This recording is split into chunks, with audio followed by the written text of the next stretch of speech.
La dernière partie va concerner l'étude des lentilles, ensuite les doublés. Donc, dans ce paragraphe 5, nous allons d'abord commencer par donner la définition d'une lentille comme étant un système formé par association de deux dioptres, dont l'un des dioptres est sphérique. Il faut absolument qu'un des deux dioptres soit sphérique. Donc finalement, une lentille, c'est un système centré d'axe la droite joignant les deux centres de ces deux dioptres. Nous avons plusieurs types de lentilles. Nous avons des lentilles qui sont composées de deux dioptres sphériques convexes et ce qu'on va appeler la lentille biconvexe. Nous avons la lentille plan convexe, d'un dioptre sphérique convexe et d'un plan, dioptre plan. Nous avons la lentille biconcave, nous avons la lentille plan concave, nous avons le ménisque à bord mince, c'est le cas de lentille de contact qui corrige l'hypermétropie. Et nous avons aussi un ménisque à bord épais qui corrige la myopie dans le cas de lentilles de contact. Nous définissons toujours deux points S1, S2 et nous appelons eux S1, S2 l'épaisseur d'une lentille. Je définis aussi pour une lentille le rayon R1, c'est le rayon de courbure S1, C1, R2, S2, C2 qui forment les rayons des deux dioptres qui constituent la lentille. Donc sur ce schéma, nous pouvons par exemple représenter une lentille épaisse et le cas d'un rayon incident qui émerge en passant à l'intérieur de la lentille et nous pouvons repérer un point qui est appelé le centre de symétrie de cette lentille. Bien évidemment, en termes de stigmatisme, la même chose, nous ne pouvons pas dire qu'une lentille est rigoureusement stigmatique pour tous les points de l'espace, mais ce que nous allons faire, nous allons travailler toujours dans les conditions d'approximation de Gauss en considérant des objets petits plans perpendiculaires à l'axe principal et nous allons aussi supposer que la lentille est une lentille de faible ouverture. Maintenant, étant donné que les lentilles sont des éléments, ce sont des systèmes centrés, nous avons aussi à définir les éléments cardinaux de ces lentilles. Donc, je sais qu'une lentille épaisse est constituée de deux dioptres et en général, pour les dioptres, même sphériques, le plan principal objet est toujours confondu comme nous l'avons montré avec le plan tangent qui passe par le sommet. Donc, je définis F1, F2, F'1, F'2. Je définis aussi l'intervalle optique et je définis, je rappelle, l'épaisseur E égale à S1, S2. Donc, c'est aussi un système centré formé de deux dioptres, mais qui possède quatre éléments, quatre points cardinaux FF', H et H'. Je peux écrire dans ce cas que S2F' à l'aide de la relation de Schall comme étant S2F'2 plus F'2 F'. Et je rappelle que F'2 F', c'est la relation que nous avons démontrée à partir des systèmes centrés.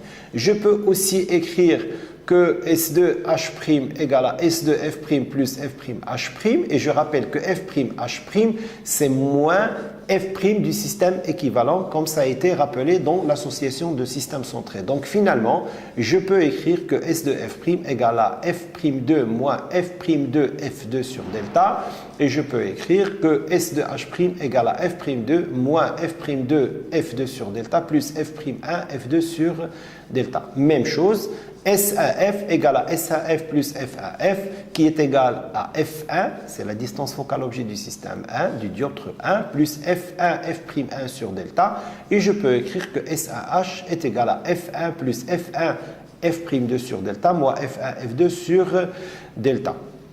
Donc, si je considère la relation de la distance focale du système équivalent formée par l'association de deux dioptres, je rappelle que F' est égal à moins F'1 fois F'2 sur delta. Et comme j'ai F'1 et F'2, je n'ai qu'à faire le produit, je divise par delta et je vais trouver la relation suivante qui est F' égale à H' F', N R1 R2 sur N-1 facteur de N facteur de R2 moins R1 plus E facteur de N-1. Et je peux déterminer dans ce cas la convergence C égale à 1 sur F' et on trouve la relation n-1 facteur de 1 sur R1 moins 1 sur R2 avec R1, R2, ce sont les rayons de courbure du dioptre D1 et du dioptre D2, plus E facteur de N1 moins N2, facteur de N moins 1 au carré sur N R1, R2. La relation que nous avons devant nous, c'est la relation qui donne 1 sur F' en fonction de l'indice, des rayons de courbure et de l'épaisseur. Je rappelle que nous sommes en train d'étudier une lentille épaisse et dans le cas où cette lentille n'est pas épaisse, c'est-à-dire une lentille mince, j'ai E très faible par rapport à R1 et très faible par rapport à R2 et très faible par rapport à la valeur absolue R1 moins R2 et je peux donc obtenir la relation de conjugaison des lentilles minces si je suppose que l'épaisseur tend vers 0 et dans ce cas, j'aurai 1 sur F' égale à n-1 facteur de 1 sur R1 moins 1 sur R2. Et c'est ce qu'on appelle la lentille mince. Et dorénavant, une lentille mince est repérée par ce symbole. Et une lentille mince convergente sera repérée par ce symbole, alors qu'une lentille mince divergente sera repérée par un autre symbole. Maintenant que nous avons la définition de la distance focale, ou 1 sur F' qui est égal à la convergence, nous avons 1 sur F' égale à n-1 facteur de 1 sur R1 moins 1 sur R2. Je rappelle aussi pour une lentille mince que H et H' sont toujours confondus avec le centre et dorénavant le centre est défini par le point O quand E est égal à 0, c'est-à-dire que S1 confondu avec S2 confondu avec le centre O. Nous pouvons aussi aboutir à une autre formule de conjugaison d'une lentille mince, mais cette fois en passant par la composition des images. Et je considère sur cette figure l'association de deux dioptres sphériques D1, D2 ayant même axe principal, ayant l'épaisseur E égale S1, S2, mais qui va tendre vers 0. Et j'écris A qui donne A1 une image intermédiaire sans intérêt à travers le dioptre D1.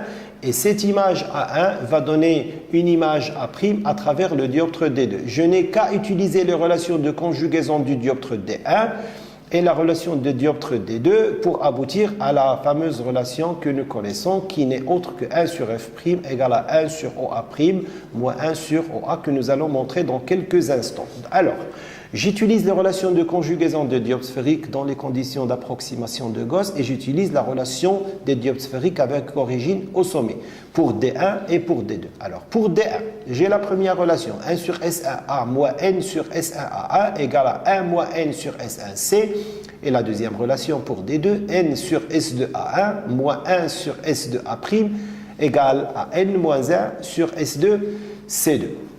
Si je somme la relation 1 et 2, j'obtiens 1 sur OA moins 1 sur OA' égale à 1 moins N facteur de 1 sur S1 C1 moins 1 sur C2 qui n'est autre que moins 1 sur F'. Et moins 1 sur F' n'est autre que 1 sur F. Alors, si je multiplie par un signe moins, j'aurai 1 sur OA' moins 1 sur OA est égal en définitif à 1 sur F'. Et c'est la relation que vous connaissez des lentilles minces dans les conditions d'approximation de Gauss. Très rapidement, si je fais le rapport de F et F', j'ai moins N sur N' pour un système centré, mais je rappelle que le milieu d'entrée et le milieu de sortie sont identiques, et dans ce cas, j'ai N égale à N', et je peux dire que F est égal à moins F'. Donc, pour une lentille mince, j'ai la distance focale objet est égale à moins la distance focale image. Donc, la même chose, je peux dire que quand F' est positif, la lentille est convergente. La convergence, c'est 1 sur F' est supérieur à 0.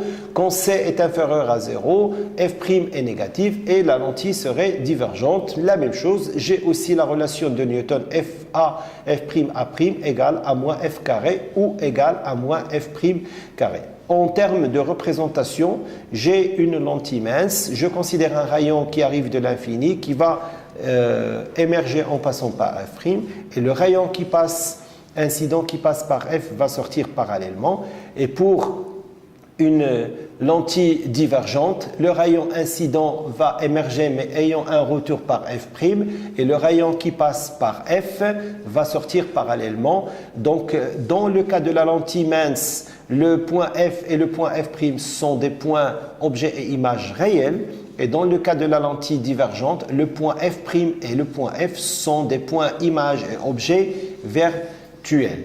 Donc, on peut aussi dire que les lentilles ont la même chose du point de vue propriété de foyer secondaire. Nous pouvons aussi déterminer le grandissement linéaire par A', B' sur AB, qui n'est autre que le rapport de OA' par OA, donc gamma est égal à OA' sur OA, généralement est noté par P' sur P.